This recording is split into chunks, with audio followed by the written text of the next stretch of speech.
Stock market, ये नाम तो हम सबने सुना ही है ना? टीवी पर वो नंबर ऊपर नीचे होते रहते हैं, बड़ी बड़ी कंपनियों के नाम आते जाते रहते हैं। पर ये सब असल में है क्या? ये काम कैसे करता है? चलिए आज इसी गुत्थी को एकदम आसान भाषा में सुलझाते हैं।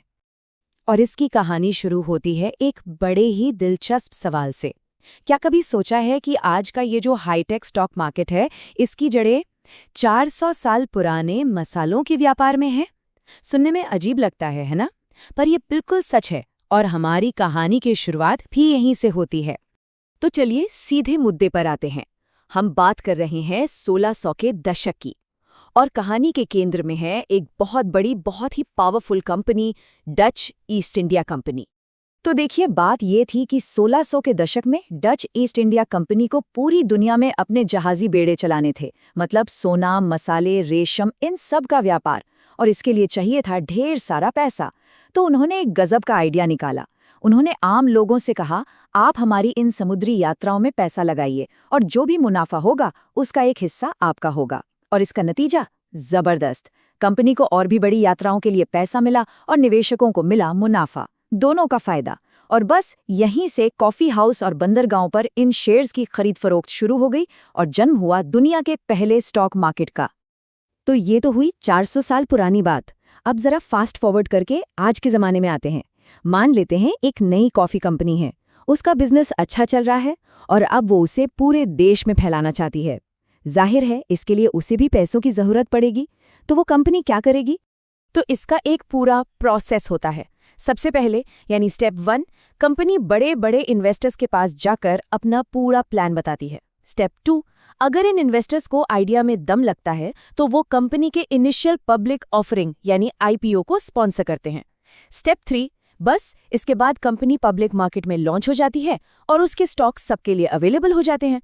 और फिर आता है स्टेप 4, यानी कोई भी आम इंसान जिसे लगता है कि ये कंपनी आगे चलकर बहुत सफल होगी, वो इसका स्टॉक खरीदकर इसमें छोटी सी हिस्सेदारी ले सकता है। तो ये आईपीओ जो हमने अभी सुना, असल में है क्या?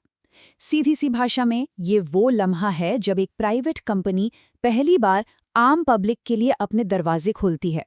वो कहती है, आइए हमारी कंपनी में हिस्सेदार बनिए, और इसी के साथ वो एक पब्लिक कंपनी बन जाती है। ठीक है, तो अब कंपनी पब्लिक हो गई है और लोग उसके स्टॉक खरीद भी रहे हैं।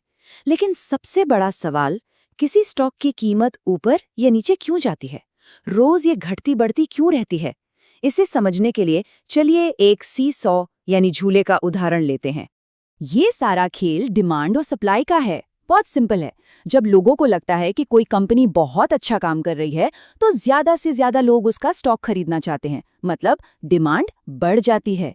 और जब किसी चीज की डिमांड बढ़ती है तो उसकी कीमत भी ऊपर जाती है ना? ठीक इसके उलट, अगर खबर आती है कि कंपनी को घाटा हो रहा है, तो लोग घबराकर अपना स्टॉक बेचने लगते हैं। अब बेचने वाले ज्यादा और खरीदने वाले कम, तो डिमांड गिर जाती है और स्टॉक की कीमत भी नीचे आ जाती है। लेकिन रुकिए, ये मामला सिर्फ एक कंपनी के अच्छा या बुरा करने तक ही सीमित नहीं है। असल में ऐसी कई और चीजें हैं जो पूरे के पूरे बाजार पर असर डालती हैं। मतलब मार्केट के इस झूले को धक्का देने वाली कई ताकतें हैं।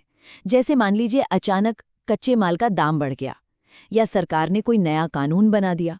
हो सकता है कंपनी के मैनेजमेंट में कोई बड़ा बदलाव हो गया हो, या कई बार तो बस लोगों का मूड बदल जाता है और वो अपना पैसा कहीं और लगाना चाहते हैं। ये सारी छोटी बड़ी चीजें मिलकर बाजार में रोजाना का उतार चढ़ाव लाती हैं। तो यहाँ पर एक बहुत जरूरी बात समझनी होगी। स्टॉक मार्केट में धारणा यानी परसेप्शन ही सब कुछ है। अगर लोगों को सिर्फ ये लगने लगे कि किसी स्टॉक की कीमत गिरने वाली है, तो वो उसे बेचना शुरू कर देते हैं, और उनके ऐसा करने से उसकी कीमत सच में गिर जाती है। और यही इंसानी भरोसा या भरोसे की कमी है जो मार्केट में बड़ी बड़ी तेजी या फिर भयानक मंदी ला सकती है।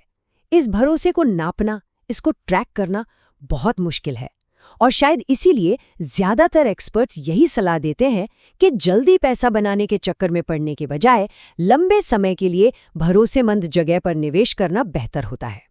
तो सवाल उठता है, क्या ये सारा खेल सिर्फ बड़े और अमीर लोगों के लिए ही है? जी नहीं, बिल्कुल नहीं। खासकर आज के इस डिजिटल दौर में तो बिल्कुल भी नहीं। सोचिए, 1600 के दशक में शेयर सिर्फ कुछ चुनिंदा कॉफी हाउस या बंदरगाहों पर ही मिलते थे, लेकिन आज इंटरनेट ने सब कुछ बदल दिया है। अब कोई भी कहीं से भी आसानी से स्टॉक खरीद सकता है, उन कंपनियों को सपोर्ट कर सकता है जिनके काम पर भरोसा हो और अपने फाइनेंशियल गोल्स को पूरा करने की दिशा में एक कदम बढ़ा सकता है।